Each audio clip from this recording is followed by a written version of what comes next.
Recheck చేయడం కోసం టీవీలో వీడియో వస్తుంది ఏమని ఆడ మట్టి కుప్పల మీద బొగ్గు వేస్తుంది. మీరు ఏం చేస్తున్నారంటే మట్టి కుప్పలు ఉంటాయి కదా, దాని మీద బొగ్గు వేసి ఒక బొగ్గు ఉన్నదని చూపించే అంత స్కామ్ జరుగుతుంది ఇక్కడ అని ఇవాళ పొద్దున్న నుంచి టీవీలు చూపిస్తున్నాయి.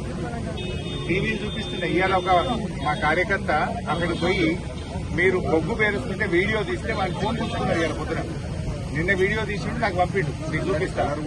ఇవాళ మళ్లీ వీడియో తీస్తుంటే నిన్ననేమో మట్టి కుప్పాలి, రాత్రి అంతా బొగ్గు తెచ్చి మీరు ఇట్లా బొగ్గు వేసి పైన ఒక్కొక్క లేయర్ బొగ్గు వేసి ఇదంతా బొగ్గు కుప్ప అని చూపించే ప్రయత్నం చేస్తే నా కార్యకర్త ఆ ఫోన్ తో వీడియో తీస్తే మీరు వీడియో గుంజుకున్నారు, ఫోన్ గుంజుకున్నారు.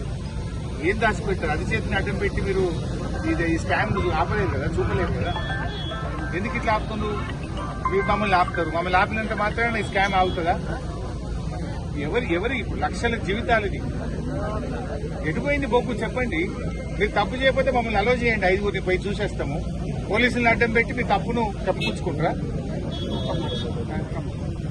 స్టాక్ చేసింది కూడా అట్లనే అవుతుంది సార్, ఎప్పటికప్పుడు రొటేషన్ అవుతుంది. అరే ఉంటే చూసి పోయి మంచి క్వశ్చన్ వేసినావు. స్టాక్ రొటేషన్ అవుతుంది కదా.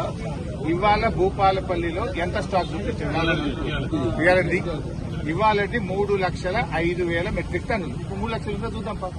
3 లక్షలు 283 యాజ్ ఆన్ టుడే. నిన్న 283 అది చూపియండి. ఇప్పుడు ఈ రోజు ఆన్లైన్ లో 2,83,000 మెట్రిక్ టన్నుల బొగ్గు భూపాలపల్లిలో ఉన్నది చూపిస్తుంది. 2,83,000 కదా, 2 లక్షలు మాకు 83,000 చూపి ఉండదు. 83,000 బొగ్గుంటే నేను సారీ చెప్పి వెళ్ళిపోతా, రాజీనామా చేసి వెళ్ళిపోతా.